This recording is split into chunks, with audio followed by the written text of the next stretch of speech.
নমস্কার বন্ধুরা, আজকে আমি বানাবো বাটার পনির মশলা। তার জন্য বাটারটা গরম বসিয়ে দিয়েছি। এখন গরম হয়ে গেছে, বাটারটা কমিয়ে রেখেছি গ্যাস। পেঁয়াজ কুচানো দিয়ে দিচ্ছি, আদা কুচি দিয়ে দিচ্ছি, কাজু দিয়ে দিচ্ছি 10টার মতো, টমেটো দিয়ে দিচ্ছি একসঙ্গেই, আর কয়েক কোয়া রসুন দিয়ে দিচ্ছি। এসবকে ভালো মতো কম আঁচে একটু ভেজে নেব, যাতে কাঁচা গন্ধটা চলে যায় সব জিনিসে।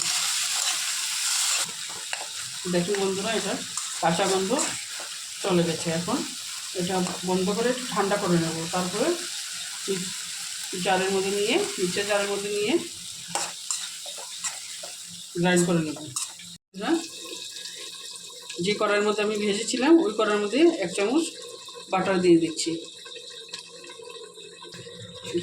বাটারটা গরম হয়ে গেছে। আমি আগের থেকে হলুদ, নুন, লঙ্কার গুঁড়ো সব দিয়ে রেখেছিলাম। মশলাটা কষে গেছে। এখন ওই যে টমেটো, কাজু বাদাম, আদা রসুন দিয়েছিলাম, ওইটা পেস্টটা দিয়ে দিচ্ছি।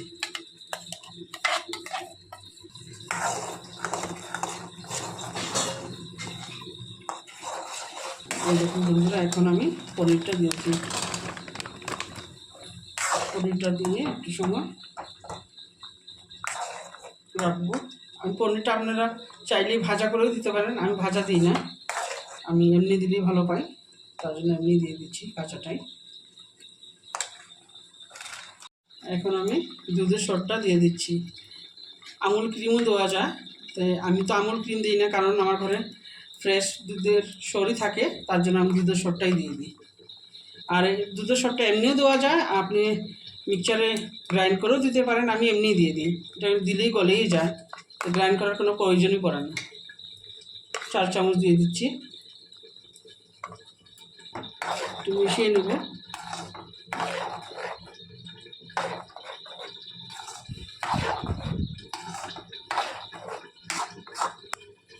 একটু চিনি দিয়ে দিলাম।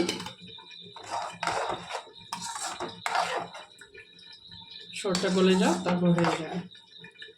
আমার পনিরটা হয়ে গেছে। এখন আমি একটু গরম মশলা দিয়ে দিচ্ছি, আর একটু কস্তুরি মেথি হাতে তালের মধ্যে একটু ঘষে দিয়ে দিচ্ছি, তারপরে নামিয়ে নেব। হয়ে গেছে আমার বাটার পনির। এই যে বন্ধুরা, আমার বাটার পনির মশলা রেডি হয়ে গেছে। ভালো লাগলে ট্রাই একবার করবেন, লাইক আর শেয়ার করবেন। Thank you.